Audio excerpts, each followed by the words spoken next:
If you hear a loud noise behind you, or a growl when you're in the forest, the first thing that happens is you don't know what's going on. And that's the initial state of contact with potential. And then if you turn around and you look, that potential manifests itself into something that's predatory. And you have a circuit for that.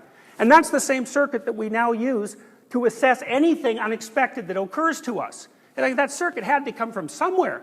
And so our capacity to respond to surprising entities is an elaboration up into abstraction of our capacity to identify predators. So that's the next level of reality. And out of that chaotic circumstance comes something that's more human. And that is the emergence of masculinity and femininity out of that more primordial element. This is a map of pragmatic territory, as far as I can tell. It's the territory that people actually inhabit.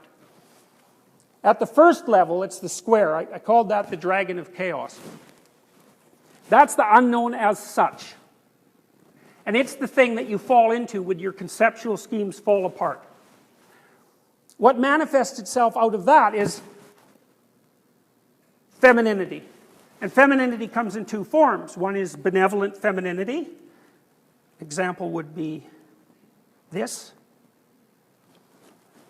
You see Mary on the left there. She's in a structure called a mandorla, which is, from a Freudian perspective, has obvious sexual connotations. You see, if you look carefully, that she's standing on a reptile and holding her child away from it. It's a common medieval Christian image. And you can think of it as divine because women spent an awful lot of time doing that with their children over the course of our millions of years of evolution. And it's something that's sacred because our species depended on that for its survival. This one's even better. This is a medieval image. I love this image. So there's Mary with the Christ child, and she's standing again on a reptile, a predatory reptile. But in the background, you see all those weird little shapes? Those are musical instruments. And they fill space. And the medieval artist who drew this picture had this intimation that behind the manifestation of something as primary as the protective maternality of Mary was something like the music of the spheres, or a collection of harmonious patterns, and that this figure was constantly emerging out of that background of harmonious patterns across the infinite stretches of time itself. It's a sacred image because it represents something that human society cannot live without. It's like any society that doesn't regard the virgin and the child, who protects the child from the predatory serpent as a prime element of sacred reality, is going to make itself extinct. You know, I could say, for example, that that's what's happening to the indigenous populations of Eastern Europe at the moment, where their birth rate is far below replacement. I'm going to show you another image.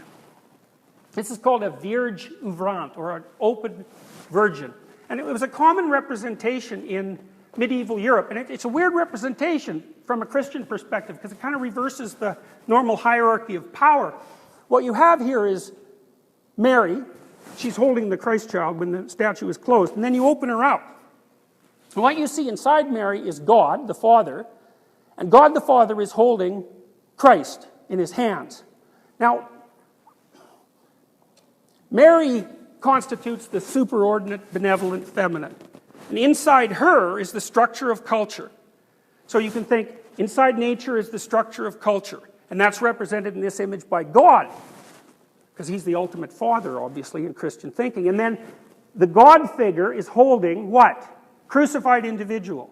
What does that mean? Now, all the people around there, kings, queens, commoners, are all gazing at that central figure, which of course is fundamentally what everyone in Western civilization has been doing for 2,000 years, not knowing why. Nature gives rise to culture. Culture gives rise to the suffering individual. Well, that's true enough.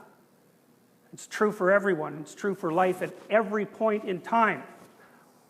But there's more to the image of the crucifixion, because the crucifixion also represents voluntary acceptance of suffering and voluntary acceptance of death.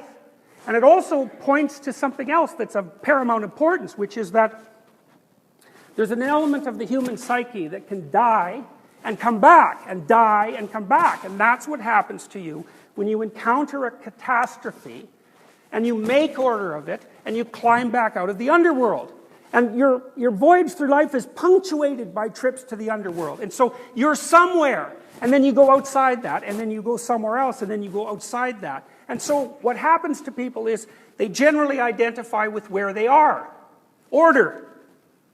But order dissolves and collapses, and then it reconstitutes itself. So then you might say, if you were trying to adapt to the structure of reality itself, instead of identifying with order, you would identify with a process that allowed you to transform yourself across repeated bouts of order and chaos. And that's what these sorts of images are trying to represent. So, let me show you one final idea.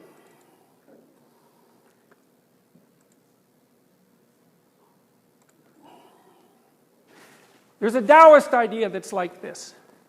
So the Taoist symbol, you know the Taoist symbol, I already talked to you about it and you've all seen it.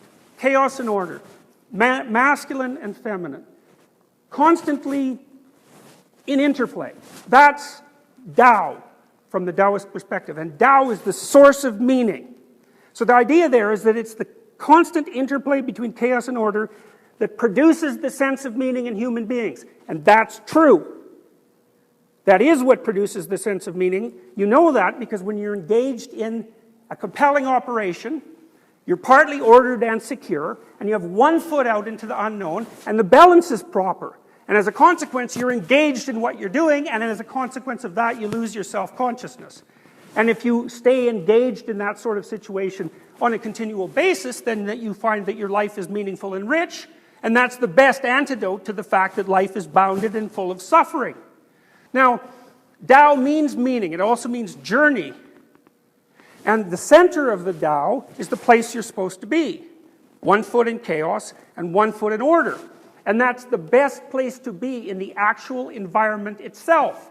Because the actual environment is better construed as the constant interplay between chaos and order than it is construed as a collection of material objects. Modern people don't believe that meaning exists. They think it's epiphenomenal.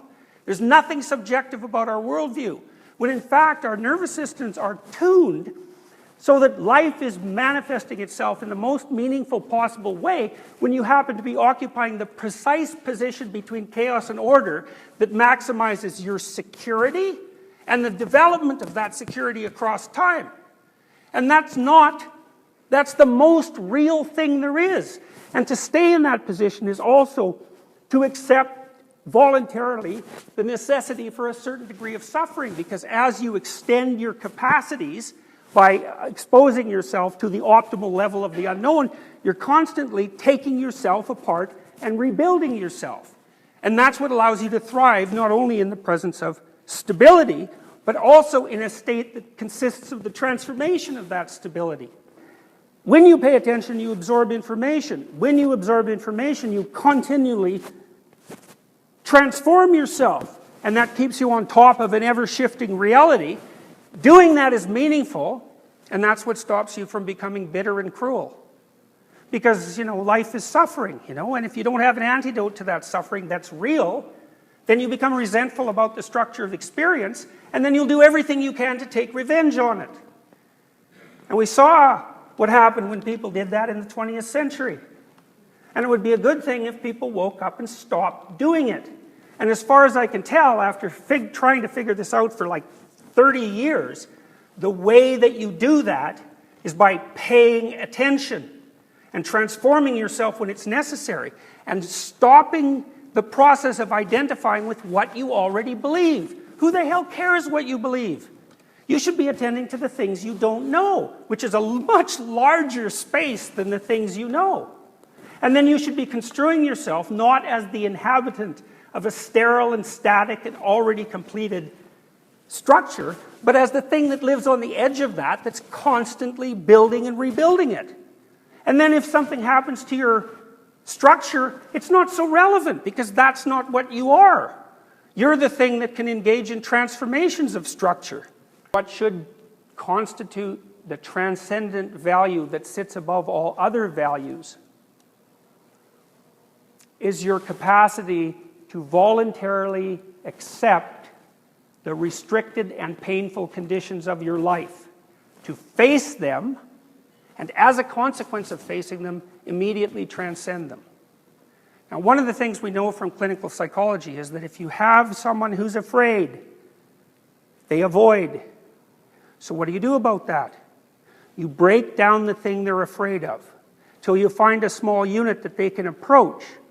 When they approach it, they learn that they can approach it, and that they're more than they thought they were. And then they can approach the next thing.